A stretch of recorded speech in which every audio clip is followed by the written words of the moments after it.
Hello friends, स्वागत है आपका आपके अपने चैनल ज्ञान की किरण पर। आज हम चर्चा करने वाले हैं LIC के न्यू पेंशन प्लान के बारे में, जिसका नाम है जीवन अक्षय 7 और इसका टेबल नंबर है 857। आमतौर पर पेंशन प्लान थोड़े जटिल होते हैं, इसलिए मैंने इस वीडियो को बहुत सिंपल तरीके से बनाया है ताकि कोई कंफ्यूजन ना रहे। ये वीडियो थोड़ी लंबी जरूर है, लेकिन इतना जरूर है कि इस वीडियो को देखने के बाद आपको ये पॉलिसी पूरी तरह समझ में जरूर आ जाएगी। जीवन अक्षय 7 एक सिंगल प्रीमियम पेंशन प्लान है। इसमें पॉलिसी लेते समय ही एक बार प्रीमियम भरना होता है और पूरे जीवन उसका पेंशन मिलता रहता है। यह एक फिक्स्ड बेनिफिट प्लान है जिसमें पॉलिसी लेने वाले को पॉलिसी लेते समय ही पूरी जानकारी होती है कि कब कितना पैसा मिलेगा। यह एक इमीडिएट पेंशन प्लान है, मतलब पॉलिसी ले और तुरंत पेंशन शुरू हो जाए, इसे इमीडिएट एन्युटी कहते हैं। इमीडिएट अर्थात तुरंत। एन्युटी वर्ड से कंफ्यूज होने की जरूरत नहीं है, सिंपल भाषा में इसे पेंशन कहते हैं। इमीडिएट एन्युटी को हम इमीडिएट पेंशन भी कह सकते हैं। यदि पॉलिसी लेने वाले इस ऑप्शन का चुनाव करते हैं तो पॉलिसी लेते ही पेंशन की पेमेंट शुरू हो जाती है। पहले जानते हैं इस पॉलिसी को लेने के लिए आवश्यक मापदंड के बारे में। इस पॉलिसी का मिनिमम परचेस प्राइस 1,50,000 रुपए है, अर्थात मिनिमम इन्वेस्टमेंट 1,50,000 रुपए का करना होगा। लेकिन साथ में इस बात का भी ध्यान रखना होगा कि बीमा धारक यदि मंथली पेंशन का चुनाव करते हैं तो उन्हें उस वैल्यू की पॉलिसी लेनी होगी जिसके तहत मिनिमम मंथली पेंशन 1,000 रुपए मिले।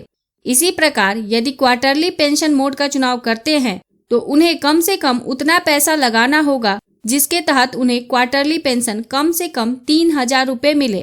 इसी प्रकार हाफ ईयरली मोड के लिए 6,000 और एनुअल मोड के लिए 12,000 मिनिमम पेंशन होना चाहिए। मतलब मिनिमम परचेस प्राइस 1,50,000 रुपए है, लेकिन यह बीमा धारक की एज, उनके द्वारा चुने गए ऑप्शन और चुने गए पेमेंट मोड के अनुसार मिनिमम इन्वेस्टमेंट 1.5 लाख से ज्यादा का भी हो सकता है। मैक्सिमम एन्युटी अर्थात मैक्सिमम पेंशन की इस पॉलिसी में कोई लिमिट नहीं है। बीमा धारक जितना चाहे उतना पैसा इस पॉलिसी में लगा सकते हैं। जो मिनिमम एज एट एंट्री है वह है 30 वर्ष। मतलब इस पॉलिसी में वही लोग कवर हो सकते हैं जिसकी उम्र 30 वर्ष पूरी हो चुकी है। जो मैक्सिमम एज एट एंट्री है इमीडिएट एन्युटी के लिए 85 वर्ष, लेकिन ऑप्शन एफ के लिए मैक्सिमम एज 100 वर्ष है।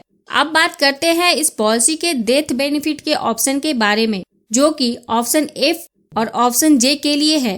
डेथ बेनिफिट के 3 ऑप्शन है, जिसमें से किसी एक का चुनाव बीमा धारक को पॉलिसी लेते समय करना होता है और जिसे वह जब तक जीवित है चेंज कर सकते हैं। उसी के अनुसार नॉमिनी को भुगतान होगा। बीमा धारक की मृत्यु के बाद नॉमिनी को इस ऑप्शन को चेंज करने का अधिकार नहीं होता है। पहला ऑप्शन है लमसम डेथ बेनिफिट। इस ऑप्शन के तहत नॉमिनी को बीमा धारक की मृत्यु के बाद सारा पैसा एक साथ मिल जाता है। दूसरा ऑप्शन है डेथ बेनिफिट इन एन्युटी। इस ऑप्शन के तहत नॉमिनी को डायरेक्ट पैसा नहीं मिलता, बल्कि उस पैसे से नॉमिनी को इमीडिएट पेंशन की पॉलिसी मिलती है और नॉमिनी को रेगुलर पेंशन मिलने लगता है।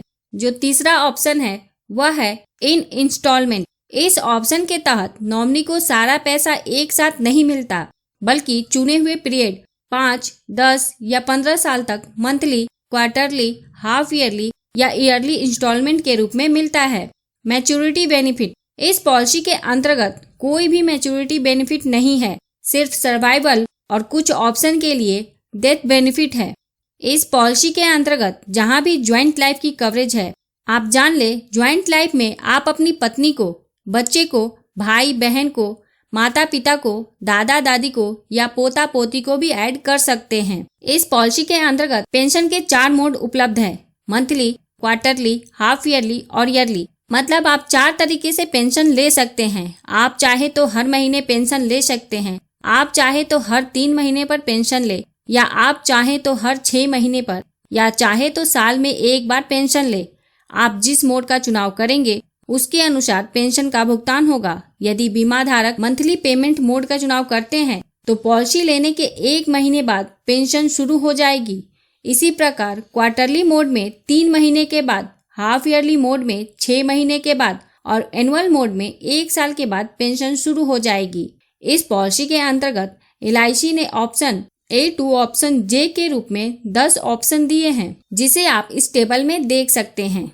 इस 10 ऑप्शन में से ऑप्शन एफ और ऑप्शन जे के अलावा बाकी जो 8 ऑप्शन है उसमें परचेस प्राइस के रिटर्न का ऑप्शन नहीं है। मतलब इन 8 ऑप्शन में से कोई भी ऑप्शन सेलेक्ट करने के बाद पेंशनधारी जब तक जीवित हैं तब तक उन्हें पेंशन मिलेगा। उसके बाद इस पॉलिसी को लेते समय जो पैसा लगाया था वो किसी को वापस नहीं मिलेगा। सिर्फ ऑप्शन एफ और ऑप्शन जे ऐसे 2 ऑप्शन हैं जिसको चुनने के बाद पेंशनधारी जब तक जीवित हैं तब तक उन्हें पेंशन मिलेगा। उसके बाद इस पॉलिसी को लेते समय जो पैसा लगाया था वो नॉमिनी को वापस मिल जाएगा। इसलिए मेरी आपको यह सलाह है कि आप भी इस 2 ऑप्शन में से किसी एक ऑप्शन का चुनाव करें और यही 2 ऑप्शन सबसे ज्यादा चलते हैं। आइए हम अब इन 10 ऑप्शन को सर्वाइवल और डेथ बेनिफिट को उदाहरण के साथ समझते हैं।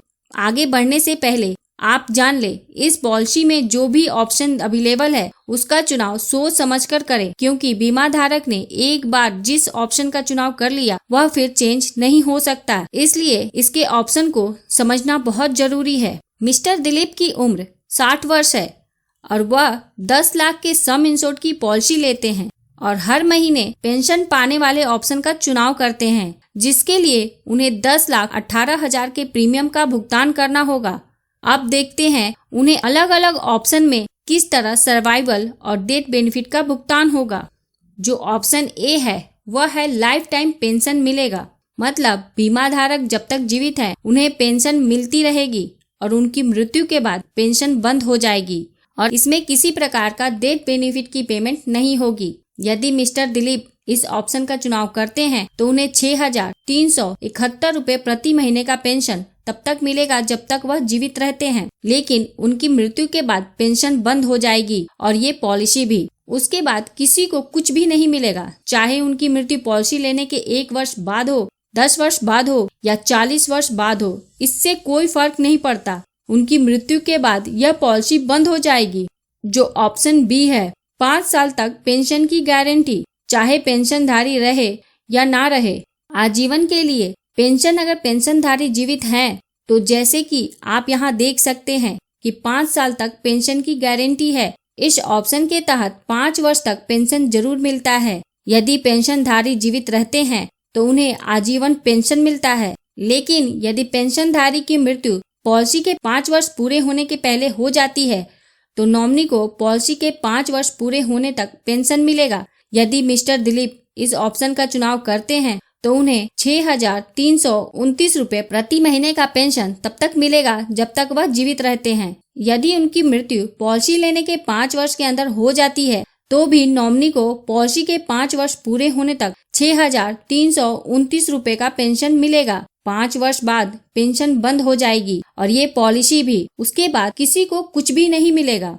जो ऑप्शन सी है 10 साल तक पेंशन की गारंटी, चाहे पेंशनधारी रहे या ना रहे, आजीवन के लिए पेंशन। अगर पेंशनधारी जीवित हैं तो यह भी ऑप्शन बी की तरह ही है। फर्क सिर्फ इतना है कि इसमें पेंशन की गारंटी 10 साल का है। यदि मिस्टर दिलीप इस ऑप्शन का चुनाव करते हैं तो उन्हें 6,221 रुपए प्रति महीने का पेंशन जब तक वह जीवित रहते हैं तब तक मिलेगा, लेकिन यदि उनकी मृत्यु पॉलिसी लेने के 10 वर्ष के अंदर हो जाती है तो भी नॉमिनी को पॉलिसी के 10 वर्ष पूरे होने तक पेंशन मिलेगा।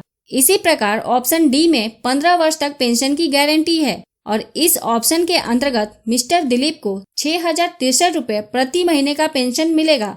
इसी प्रकार ऑप्शन ई में 20 वर्ष तक पेंशन की गारंटी है और इस ऑप्शन के अंतर्गत मिस्टर दिलीप को 5,863 रुपए प्रति महीने का पेंशन मिलेगा और यदि उनकी मृत्यु 20 वर्ष पहले हो जाती है तो नॉमिनी को 20 वर्ष तक 5,863 रुपए का पेंशन हर महीने मिलता रहेगा और 20 साल के बाद पेंशन और पॉलिसी दोनों बंद हो जाएगी।